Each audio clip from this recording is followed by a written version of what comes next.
Phoenix. Chris Paul is one win away from his first trip to the NBA Finals. How the Suns can wrap up the series on their home floor tonight. Also, a report on the condition of Trae Young's ankle and have the Bucks figured out the Hawks' dynamic offense in the last two games. And how a one-on-one meeting with the late, great Kobe Bryant inspired Devin Booker's mindset on the court and a tattoo on his right arm.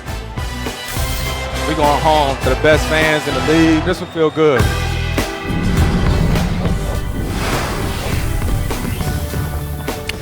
Phoenix is the site of Game 5 of the Western Conference Finals tonight at 9 p.m. Eastern on ESPN. It's a win-or-go-home scenario for the Clippers. Meanwhile, the Suns are just one win away from their first Finals appearance since 1993. Chris Paul has shot less than 30% in back-to-back playoff games for the first time in his career. He hopes to shoot it better tonight to get to his first ever NBA Finals. Tonight, Game 5 of the Western Conference Finals. CP3 is the closest he has ever been to an NBA Finals appearance. It's been 16 excruciating years, rife with disappointment, some due to play, some due to injury. But in the end, it does not matter. No matter how illustrious CP3's career has been, no matter the fact that he has been recognized as one of the greatest quintessential point guards this game has ever seen, all of that has amounted to nothing in his eyes because of moments like this that he has been deprived of. Yet tonight, he's 48 minutes away from his very first NBA Finals appearance. You can hear him knocking on the door, as he has done in the past. The difference is before he was hurt. This time he's healthy. He's ready to go. Now let's see if he answers the call. For more on tonight's game between the Clippers and the Suns, let's go to our reporters on the scene and start with Dave McMenamin. Chris Paul has the most All-Star selections, All-NBA selections, and career points of any player to have never played in the NBA Finals. It's been 16 long years, and Paul said he can wait a little longer, saying he will not think about the final stage, quote, until the job is done. Paul said he is laser focused heading into tonight's Game 5 against the Clippers, and his Suns teammates are focused on propping him up as well. Devin Booker said he knows how much Paul wants it and added, quote, "We have his back." Now for a report on the Clippers, let's go to Om Youngmisoo. Thanks, Dave. Erasing a 3-1 deficit has only been done 13 times ever. But Ty Lue did it with the Cleveland Cavaliers in the 2016 NBA Finals.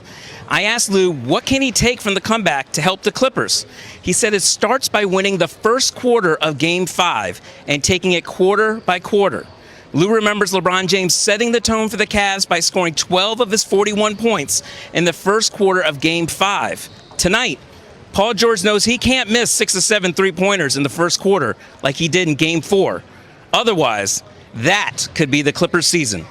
Back to you, Stephen A. Thanks, Ohm. We've got a champion in the house in Kendrick Perkins, a Hall of Famer right next to me, and Mike Wilbon. Perk, I'll go to you first. What should we expect from CP3 tonight? I expect CP3 to come out and lead his troops. He's going to come out with a killer mindset, Stephen A. and Mike Wilborn. When you think about his post-game interview with Rachel Nichols, and she asked him about being up 3-1, what did he say? I don't want to talk about it because I have had bad experiences being up 3-1. That means to tell me that he's locked in, he's focused. I expect CP3 to bring the intensity. I expect them to bring... Wilbon, I'll ask you. What are your expectations for CP3 tonight? I expect him to lead the Suns out of this sort of offensive malaise that they've been in, Stephen A. Which means himself first, right? I mean, he and Devin Booker, I mean, these are as good as players as there are in the league in terms of poise in difficult circumstances. By the way, they've avoided an elimination situation so far in this postseason. They haven't even had that.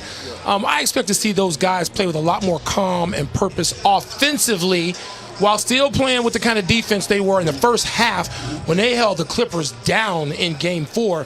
I expect to see that tonight. Wilbon, I want to transition to another question to you because obviously I've been dying to ask you this question. CP3, at this stage and point in his career, in his life, he's made it this far. Once upon a time, he was playing with Blake Griffin. That didn't work out. Was playing in Houston with James Harden. That didn't work out. Both wanted to part ways with him and vice versa, it seems. How should they look right now in light of the fact that CP3 is knocking on the door and about to make the NBA Finals? That's a great question, but let me answer it this way. even Chris Paul has said, and Chris and I are working on a project together, his book together, that I'm the editor for. And we talked about a million things over these past few months. And one of the things Chris says, he is self-examining. He is self-critical. And I don't hear a word of him blaming the players that it didn't work out with. True. That they didn't make it all the way. He never does it. He's not on the record, not off the record. He doesn't do it. He examines himself. He's changed everything. His workout regimen, his diet, his attitude about certain things. And even Devin Booker jokingly says he can be tough to take, meaning the leadership part, that where Chris Paul he can't be easy. It's got to be difficult. Right. And they talk about that. But Chris applies it to himself and the current team. I know he's been tough on DeAndre Ayton, particularly earlier in the year. Well, it's worked, damn it. It worked. 22 rebounds in the last maybe, shoot 70% from the field. Maybe that's where some of those other former teammates ought to say, well, maybe it would have worked if we kept at it. I have never heard one time Chris Paul blame the guys you've talked about for them not getting over the hump and into the championship round. Perk, I'll go to you. James Harden, Blake Griffin, former teammates of CP3. As you said, Wilbon just explained, CP3 doesn't talk bad about them, and vice versa to their credit. How are they looking right now if CP3 ends up going to the finals? Real quick. Well, they looking crazy for the simple fact that CP3 is a guy that holds people accountable. All right, he's a guy that leads by example. He is a winner, and if you can't handle CP3, then you're just a soft-minded and not mentally tough. CP3 could have went anywhere this offseason. He could have got bought out. He could have went to the Lakers. He could have went anywhere. He chose to go to the Phoenix Suns with Monty Williams and a young core because he knew that they would embrace him with open arms. Well, listen, I'll give CP3 all the credit in the world for that, Perk and Mike Wilbon, because he did make that choice, and obviously before he was traded to Phoenix. But let's not forget he is getting over $40 million. That is an incentive. Let's not act like that. A few other places, I understand but he did choose to get it here. $40 million with less state income tax. Anyway, let's. The Clippers are facing elimination again tonight, and they're doing it without Kawhi Leonard. He remains out of the series as he deals with the sprained right knee. He remains in L.A. rehabbing, according to Ty Lue.